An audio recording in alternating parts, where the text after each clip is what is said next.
A very merry birthday to you. To who? A very merry birthday to you. To me? To you. Yay! Everyone at home is probably like, why are they suddenly on a sofa? Why are we suddenly on a sofa? Because we normally film in my room. However, my room currently looks like a bomb has gone off in it. Because I did not tidy it in time. Laziness. Peak laziness. I feel like I'm a teenager. Is everybody ready?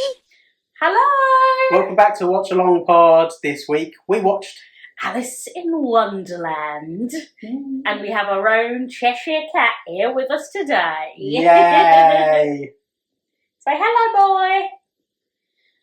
So, Alice in Wonderland. Yes, Alice. She's a little odd. She is, or the film is? Both.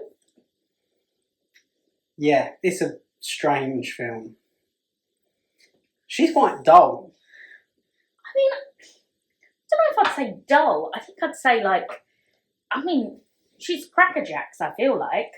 You think she's a bit loopy? Yeah. Wow. Did you have any thoughts about Alice before we watched it? Not really. Like, I've seen it before, but it was like ages ago. Yeah. But yeah. I sort of knew it was like a classic, like everybody obviously knows it. I have watched it, but my mum really hates it. Why? Because it's too wacky. She just doesn't like how crazy it is. So yeah, I didn't really have much opinion on it. Yeah, but I know it is like really widely loved. Yes, lots of people. It's a favourite of theirs. Yeah, it's one of the top 10, I'd say, in terms of popularity. Yeah, oh definitely. Especially of the old collection of films. Yeah. I enjoyed parts of this film. Yeah. It had its moments, but as a whole, yeah, I think I find it too stressful because things keep going wrong, and that upsets me and stresses me out. So I think that's part of why I don't love it as a film. But yeah, do you think that Alice seems quite helpless? I think Alice is a little bit stupid sometimes. Yeah, well, she's makes it clear that she's not the brightest button. She doesn't want to listen in a history lesson. Although, to be fair, that history lesson was boring. It was. Do you know much about the original story at all? No, I don't. I know it's 2 books. Yes, it is. Yeah, by Lewis Carroll. It was Alice. Was it Alice in Wonderland and then Alice Through the Looking Glass? Yeah, I believe it. I think so. Yeah. Yeah, I mean, all I know of Alice in Wonderland is what I've seen in this film and the live action versions. Yeah, the They're other a bit more adaptations. fresh in my mind. Yeah. What I do know is that this version of the film is like an amalgamation of the 2 books. So there are some characters that appear in Through the Looking Glass that have been moved into this, or like the Queen of Hearts is like a cross between the book version of the Queen of Hearts and I think she's called the Red Queen. Yeah. And she's like a blend of the 2, which I suppose works better if Disney had no sort of vision of making a sequel at all. Yeah.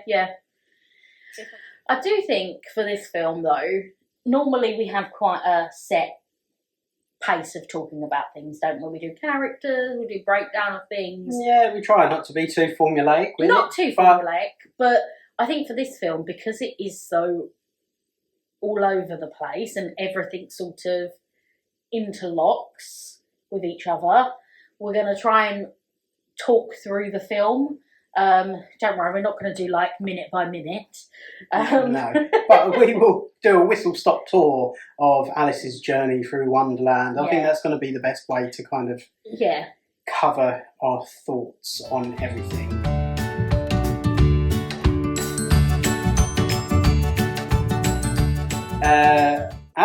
Alice's story is essentially just her meeting a series of increasingly annoying characters. I think what's really interesting is that when we first meet Alice, she's obviously daydreaming and, you know, up in the tree. Very symbolic of being, you know, up in the clouds, away with the fairies, whatever you want to call it. And she talks about her Wonderland would be something where nothing makes sense, everything isn't what it is. And she sings a song to the cat, doesn't she? She sings to the cat, and she says that animals would wear clothes and the flowers would sing to her. So all of the stuff she daydreams about is then what happens in Wonderland. But the first person she meets that takes her into Wonderland as such is the White Rabbit. Yep, he is frantic. I'm late for a very important date. Very obviously iconic moment. Yeah, that is something that I have said regularly, almost my entire life, I think. Yeah, I think anybody who's late goes, I'm late. You know, it's just, you got to do it. But I find it crazy how, I don't know how old Alice is meant to be. She's a child, Yeah, I'm pretty sure she's supposed to be about 10. Yeah, she's little. She's not a teenager, definitely. She's a child. And she follows this white rabbit who's talking and goes into, like, a rabbit hole, and she's like, yeah, I can squeeze through there. I'm like, but can you? Like... Well, she does. She does. And then she starts falling down. But she floats down gracefully by her dress. But she's well chill. She's like, bye to the cat. Yeah, and the cat's just like... She's like not panicking. If I was a 10-year-old falling down a rabbit hole, I'd be like, ah! Yeah, absolutely screaming blue murder. And she falls down. Mm-hmm. Meets the doorknob. The doorknob? The doorknob. Apparently he's not in the original book. Oh, is he not? No, the drink me bottle in the book speaks. Oh. But Disney decided to... I mean, I love the doorknob. Oh yeah, I love it. He's brilliant. And he's quite...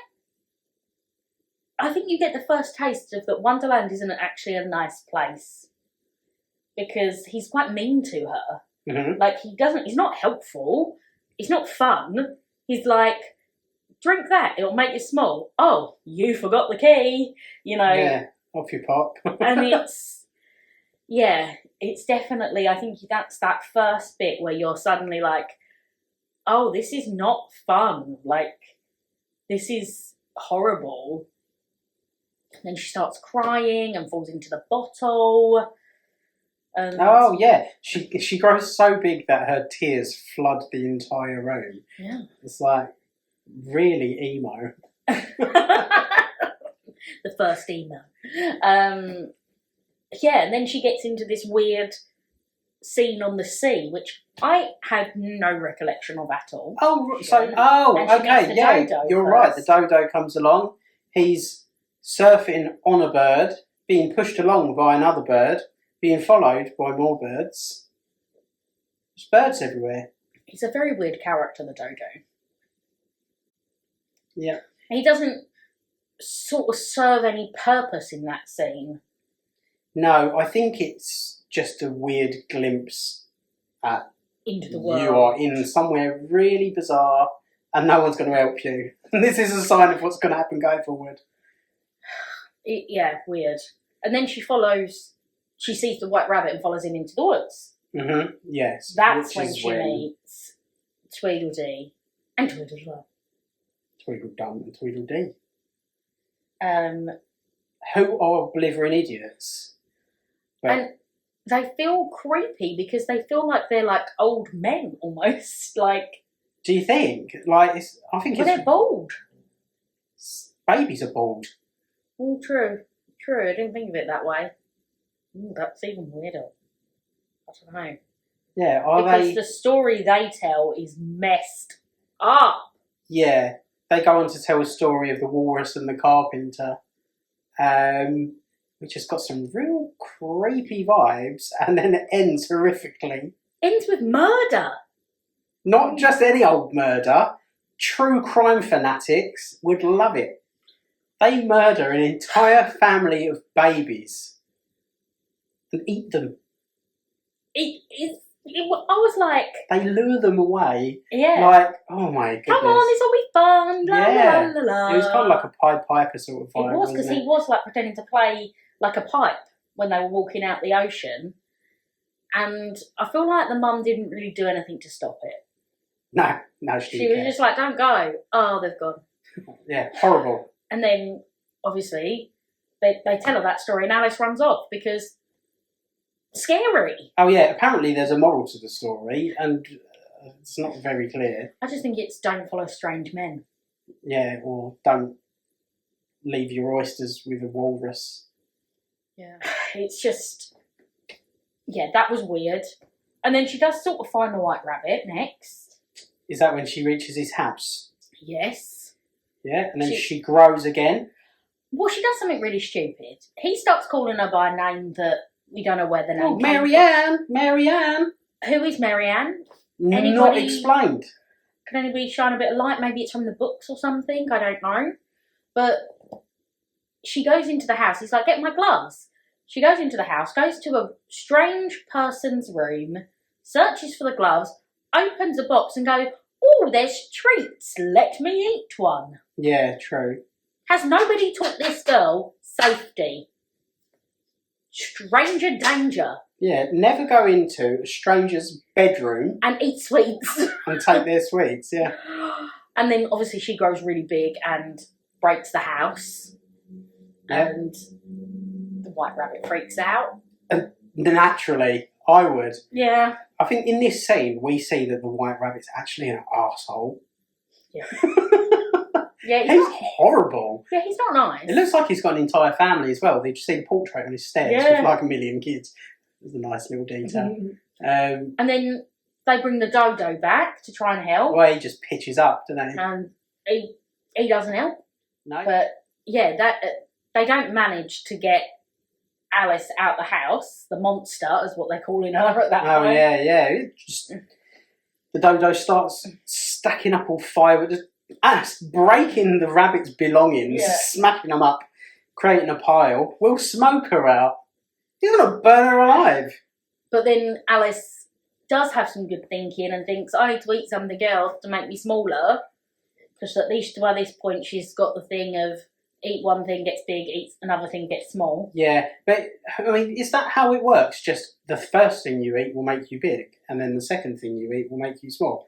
Because there's a bit in a couple of scenes time where she's told that one side of the mushroom will make you big and the other side of the mushroom will make you small.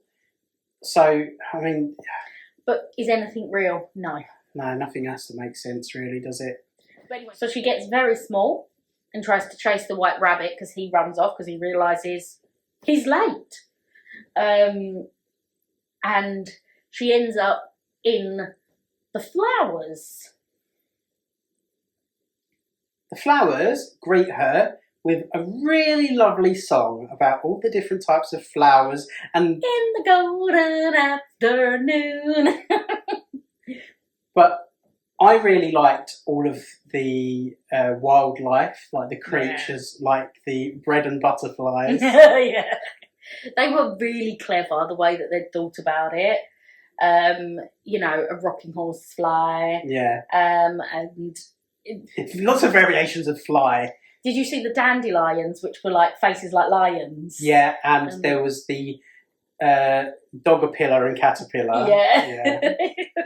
They were really clever, the way that they'd really tried to think about all of the different flowers and what they'd look like, and I really enjoyed that. Like, you know, you had the bluebells that were bells and all different things, and there's a daisy. There's a daisy that just wants to sleep. Yeah, I know one of those as well.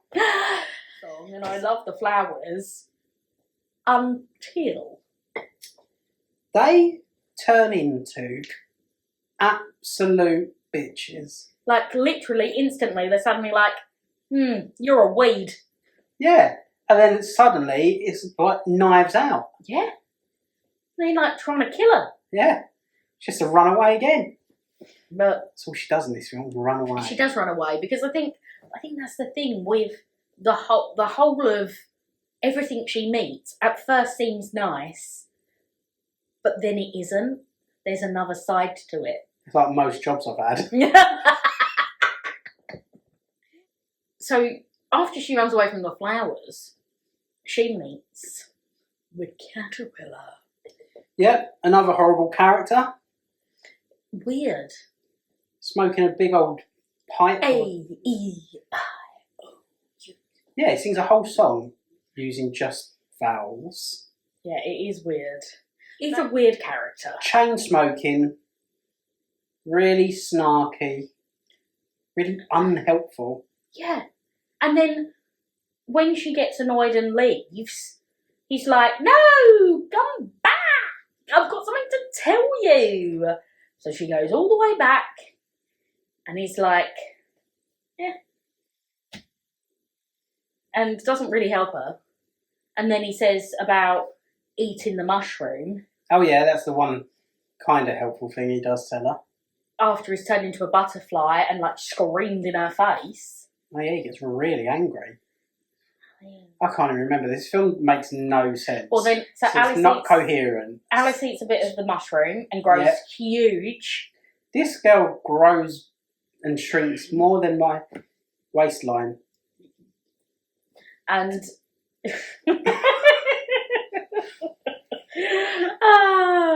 and the bird thinks she's going to eat her eggs. Oh yeah, that bird. She is rightfully terrified. A serpent! A serpent! Then I can't remember what happens next. So I'm pretty sure after that she goes into the woods. This is when she meets the Cheshire Cat. Yeah, Cheshire Cat's up next. I can't remember the name of the woods, but a weird little pair of glasses jumps onto her face. Is that before the Cheshire Cat? That's after the Cheshire Cat. I don't know. Does it matter? No, let's just talk about Cheshire Cat. The Cheshire Cat, he's the next interesting character. Yeah. And he is creepy, but funny.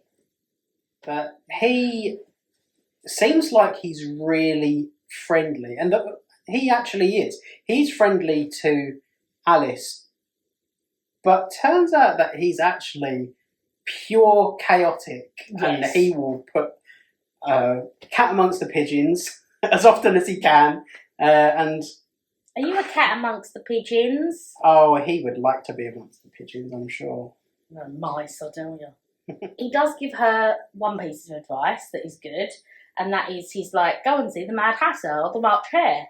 Yeah. And that is where she ends up going next. And then begins the absolute best scene of the entire film.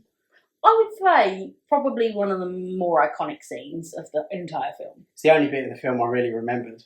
I think that specific part of the film is used quite a lot in things, and A Very Merry Birthday is used quite a lot in things. The Mad Hatter's Tea Party scene is absolutely iconic. And what I find interesting is they call him the Mad Hatter, and when you talk to people about the Alice in Wonderland, they're like, oh, the Mad Hatter is, crazy and whatnot. Everyone is crazy in the film. He's not the, exception. He's not like, oh, he's the mad one.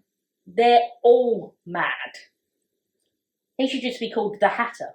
Yeah, unless he's madder than everyone else, then he should be the Madder Hatter. I don't know, I feel like he's on par with everyone, really. They're all pretty strange. He's wacky, he's like real goofy. Do you know why he's a Mad Hatter? Do you know why he's a hatter? No. So, way back then, hatters, who would make hats, worked with a lot of lead. Oh, so they went mad. So they went a bit crazy. And similarly, do you know why his friend is the March Hare? Nope. So there's a saying which is mad as a March hare. Oh, yeah. And the reasons that it's a March hare is because in the month of March, hares are getting ready to reproduce, and they go a little bit frantic, a little bit crazy. So yeah, I like that. The dormouse is just a dormouse, which is why he's called a dormouse. Yeah. There's so mumuch stuff they do in this scene. Like there's a teapot with no spout, so he cracks it like an egg and puts the liquid into the cup. Yeah, they do lots of. I think this is like this is the only scene where I don't find it too. It doesn't turn too horrible and dark. Mm-hmm. As much as Alice does get frustrated in this scene, I don't find it that they are just going, "Yay! Let's have a tea party." Yeah, they're just imbeciles, and that's frustrating because you can't get anything out of them that's useful. I would say the Hatter is my favourite character in this film. Yeah. And a lot of that is thanks to the voice performance given by Ed Wynn, who's the comedian that played him. A lot of what happens in that scene was ad-libbed. Oh, okay. Ed Wynn played the role in the live-action reference footage that they filmed. Right. And I heard one story which was specifically about the bit where he's trying to fix the pocket watch, White Rabbit's pocket watch. Oh, yeah. And a lot of what is said there was just him messing around, and it was supposed to be during a break, but the camera was still rolling. And Walt said, "Keep that in," and the sound guys were like, "Oh, there's too much background noise." And Walt just said, "Well, that's your problem." Evidently, it sounds perfectly fine, so it must have worked some Disney magic to make that work. And I think the film would be a lot weaker without it. Yeah, oh, definitely. I think that's a great scene. And then she moves on to a really boring part where she's in the woods and you get the weird glasses and not really. I don't feel like anything really happens. No, she gets lost in that scene. She gets lost, and then the Cheshire Cat appears again and tells her, "Here's a shortcut," and takes her to the castle. Yep. Where the Queen is. The second best part of the film. And we see the cards. Painting the roses red. Yeah. I like the cards. I think they're funny. They are. I liked a lot of the visuals in this scene. It was all very sort of abstract, where the characters go front facing and then flat. Yeah. I think it's clever to think, King, Queen, Jack, pack of cards. Mm-hmm. I think was a really clever way to think of it. And I think the whole scene is again crazy. You do then realise, this is the moment you realise what the White Rabbit's late for. Is he late for his own execution? No, he's late for announcing the Queen. Oh, right, okay. Well, can you blame me for thinking that was it? Because she's a psychopath. Off with her head! That's a solution to everything. Now, I have a question. Who is the ruler of the kingdom? Because there's a king. She has a husband. 100% it's the king, but she outrules him. She wears the trousers. She wears the trousers, so technically he is the king. And tiny little man. Yeah, but he ain't getting nowhere, nothing. No. And he tries to... He tries to save Alice. He does, yeah, actually. He tries to make it fair for Alice. He's not a tyrant. He just married one. But he does love her, because you can tell he's a bit like Google Eyes for her. He likes a big woman. Mm. Obviously, they play croquet, which is very famous in Alice in Wonderland. Yeah, the animal cruelty, though. Ouch. Yeah, and the animals look terrified. Everyone in that court is terrified. Did you not think, when the, little ball rolled out, were you like, Molly? Have you got to Wonderland? I didn't think that at the time, no. I think it's a clever scene, and, for a character that lots of people remember, as in the Queen of Hearts, she's not in it very much. No, she's not, and she maybe is... 10 minutes, maybe not even 10 minutes. Yeah, right at the end of the film. Right at the end of the film, and then she's gone. She makes a big impact, though. She does. She's one of the main Disney villains. Yeah. Yeah, she's way up there with... I can't say it. Maleficent? Yes, I was going to say Maleficent. I don't know what you were even trying to... No, I don't know, tongue-tied. But yeah, she's like... She's Yeah. one of the big bads. Yeah, she's one of the big bads, and really, she's just a bit cuckoo. But then we get to the end of the film where Alice is trying to get away from them all because they're all chasing her, and she gets back to the doorknob, and she's like, let me get back, and he's like, you're already there. Yeah, look through. Who's that on the other side? It's you asleep under the tree.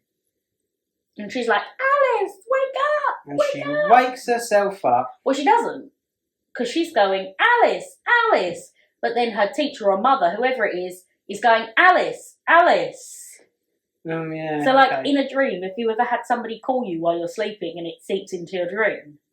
Not personally, but I've seen enough TV to I've had that happen. Right. Like, my mum's been, like, saying my name or asking me something, and I'm still half asleep, and it becomes part of my dream, or I'm like, did I dream that, or was that real? Yeah, I think probably the closest thing I have to relate to that is when I really need a pee in my dream, and then I wake up and I'm like, oh, I better go to the bathroom.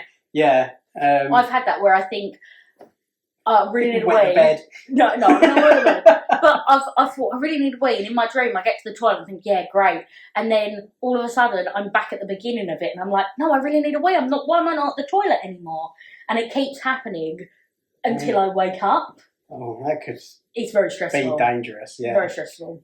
It was all a dream, and I hate that storytelling mechanic. It's so lazy. It is so lazy. Just because it goes, don't worry about everything. It kind of invalidates the entire film. We've just followed Alice on this magnificent, wonderful journey. Maybe not weird and wacky journey. And all of it means nothing, because none of it was real, and off she goes back to school. Brilliant. It just undermines everything. It does, but it's also the joyous imagination of a child.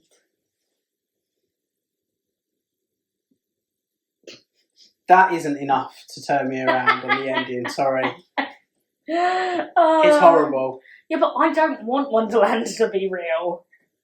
I don't want it to be really real, but if I'm going to invest 74 minutes of my time to watching a film, I want it to at least mean something. Well, that brings me on to some theories about Alice in Wonderland. Ooh.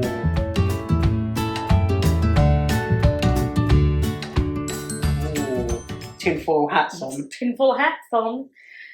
So there are a lot of theories out there about Alice, and probably not really about this film specifically, but about the story, original story as a whole. Okay. And about the meanings behind things and lots of different things. So basically, Lewis Carroll became friends with a young girl named Alice. He became friends with a young girl. Apparently so. There's a lot of controversy over the friendship, and there's been a lot of people try to study it and understand it, read his diaries and things like that. And I think it was more than likely just innocent. He was a children's author, and he was fascinated by the little girl's imagination. Okay. And he stated many times that he was fascinated by children's imagination in general and how there was sort of no boundaries to it. Whereas an adult, you sort of start putting boundaries on things because you think, well, that's not possible, or that couldn't happen, or that couldn't work, or this wouldn't work because X, Y, Z. Whereas kids don't think like that. So he started writing the stories about Alice. No one 100% knows what the truth is of what Wonderland is meant to represent as such.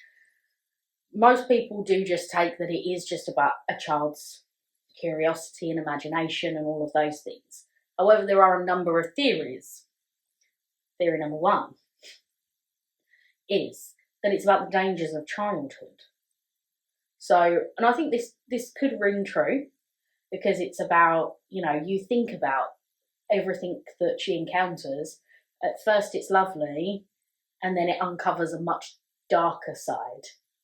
And the dangers of childhood and growing up and, exploring new things. So that is one possible theory, theme, whatever you want to call it. Yeah, I can buy into that one. Another one is that Lewis Carroll was on drugs. yeah, I'm going with that one. That he was on opioids, and it was much more of a whoa. He really saw this stuff. Yeah. Though there is no evidence, I will say this, that he ever took any drugs. Yeah, just get Lewis Carroll's lawyers off our back. Disclaimer. No, disclaimer.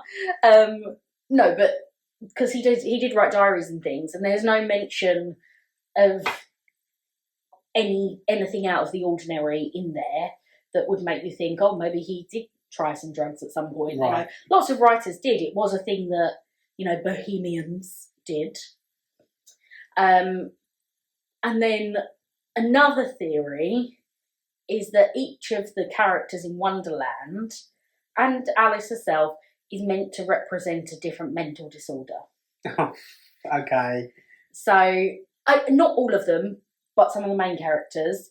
So, obviously, White Rabbit is anxiety, general anxiety disorder. Yep. I have to remember them all now. This is difficult. Cheshire Cat is schizophrenia. Okay. Because he keeps disappearing and reappearing and changing and different things. The Queen is narcissistic personality disorder. What were the other ones? Oh, I think they just said the caterpillar was just like a drug, like meant to be like a drug user, an addict, basically. Okay. And there were some others as well in there of different things, but they're sort of the main ones that people quote. Obviously, there is no evidence that that's how it was ever written, but people do believe it was meant to be a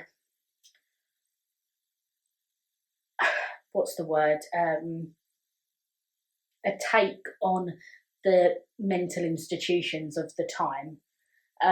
Again, no evidence that was the case, but that is what some people believe is behind the story. Yeah, I've heard similar theories about other media, cartoons and stuff. Like there's a pretty famous one about Rugrats. Yeah. I think people see what they want to see sometimes. Oh, 100%. I think that type of a theory is always a real reach. I mean, I wouldn't say it's necessarily a reach, because I do think those characters exhibit those disorders pretty specifically. I don't think that's what Lewis Carroll had in mind when he created them. I think he was trying to create characters that were very specific not in a one-dimensional way, but they were very clear in who they were. This character is the one that's a bit wacky and crazy and doesn't do this, and this character is this, and yeah, they are all sort of manic characteristics, yes, and they're all quite different from each other, and that's what you want characters to be to keep the film interesting. Yeah. You want them all to be crazy, for want of a better word, when we're talking about mental health, but you want them all to be interesting and weird and different. The only way to do that is to make them all so vastly different. Yeah. I don't think I know it's a popular theory. I don't think it's true, but I think it's an interesting theory to explore with those characters and look at. And it's they're sort of the most famous, biggest theories behind it that's out there. I think even though I don't believe that would be the true intention of Lewis Carroll, I still am open to discussion about that, because I think, especially with a topic like that, it creates conversation that's needed. All entertainment is subject to your interpretation of it. Mm-hmm. So therefore, even if that's not the writer's intention, that doesn't mean that that's not what you've perceived from it. No, exactly. It doesn't invalidate if that is what someone has picked up on, and if it's got someone's cogs working. Yeah. Because another thing was the drug theory, that he was on drugs. There's also a slightly different drug theory, is that all the characters represent the effects of different drugs. Okay. So, like, the caterpillar would probably be like more like weed, and I don't know what drugs we can say on YouTube. I don't think that was Lewis Carroll's intention. However, I do think it's an interesting take that actually, because the characters, they are all mad, but they all are mad in their own individual ways, it sort of does link. Mm-hmm. It does sort of, you can sort of understand how somebody's come to that conclusion. Oh, yeah. Totally see how someone could draw these conclusions. I just don't buy into it myself. Did you know that this book was banned? No. In 2 countries. So China banned it originally when it came out, because, are you ready for this? Go on. It had talking animals, and they didn't believe that animals should talk because that was against the human nature. Like, they felt it was wrong for having talking animals. Okay. So it was banned. Right.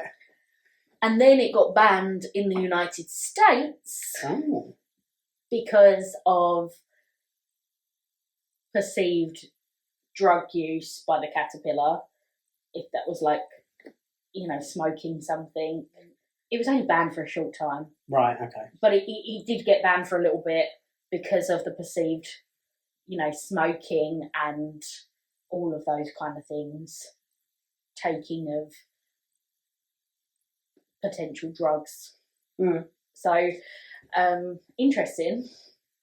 I think that's probably where the drug theory has come out of, is that because it got banned for those reasons, that sort of maybe egged on that theory a bit. Yeah. Isn't it strange, the things that get banned? Like, on a scale of offensive things, this is probably quite low. It's pretty low. I mean, I don't love the film because I find it too distressing. Like, the fact that Alice keeps eating things, and I'm like, stop eating things, stop it. And then I'm like, she just keeps making silly decisions. I know she's only going to be 10, so forgive her a little bit, but I find it distressing that nobody wants to help her, and I think it makes me feel distressed watching it, because I'm like, just somebody help her, get her out, get her home. Like, I think it just distresses me because I want someone to be kind and something to make sense. As much as I love to be wacky and weird, it's a bit more frustrating than anything for me, I find. Yeah, well, I can see why you feel that way. I must say that I don't really like this film either, but just because I think it is just a lot of us going, wow, that's strange, but there's not really anything else to it. There's not a huge plot as such. Like, there's things that happen, but it's not like a beginning, middle, end. No, it's just a series of weird things happen. Yeah. What is the answer to the Hatter's riddle? Why is a raven like a writing desk? It's driving me mad. Like, Don't know. they don't tell us the answer to the riddle, and I need to know. I can't think of any reasons why those two things are similar. I just assumed there is no reason because it's the Mad Hatter asking it, and why would his riddles make sense? I don't like that because they're just saying random stuff. Why is a raven like a writing desk? This is what I mean. The film's nonsensical. Because they can both fly. That could be the answer, even though they can't. Because to the Mad Hatter, they probably can. If that's true, it's another excuse for They both really help deliver lazy messages. writing. They both help deliver messages. Because if you see so many ravens, it means something. And if you use a writing desk to write a letter, that delivers a message.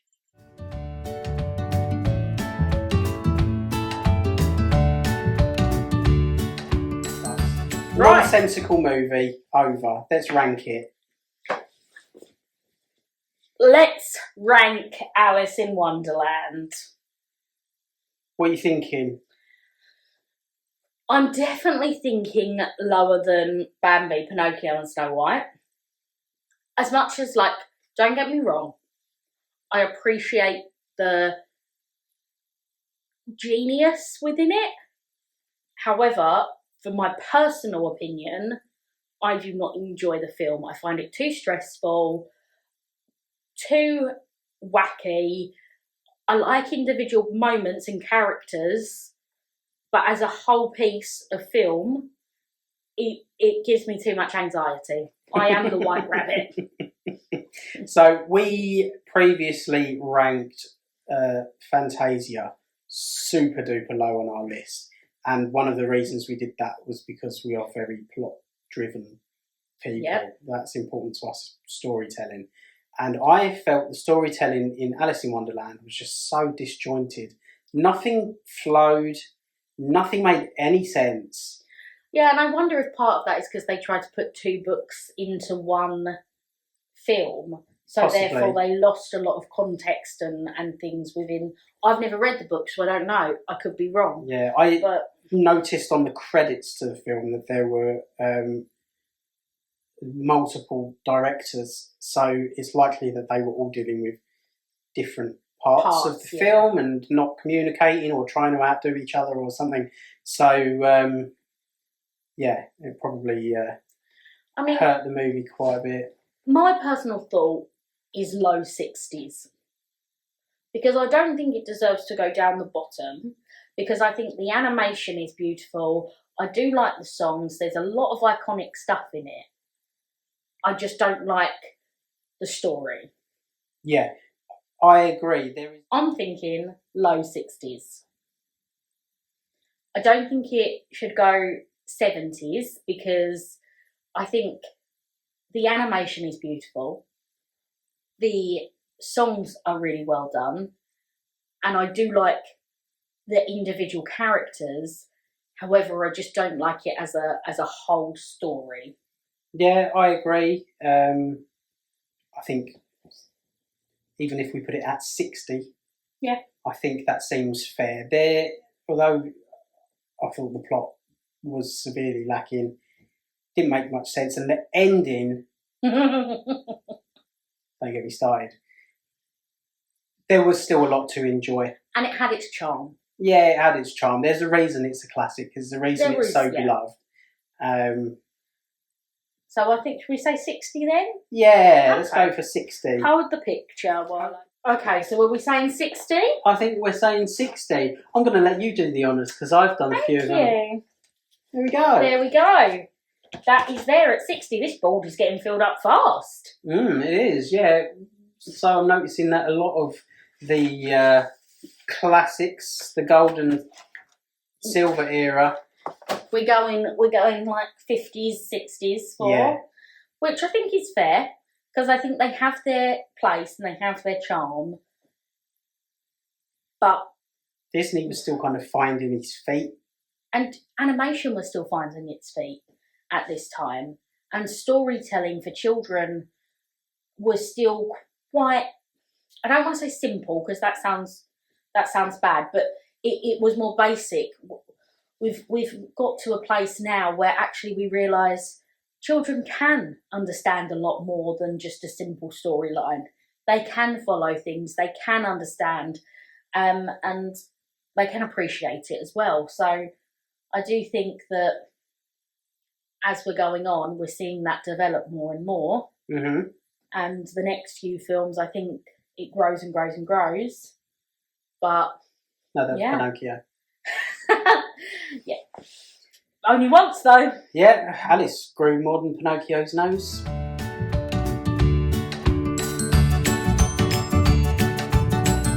So next up is Peter Pan. The boy never grew up. I'm so excited for Peter Pan. Are you? I love Peter Pan.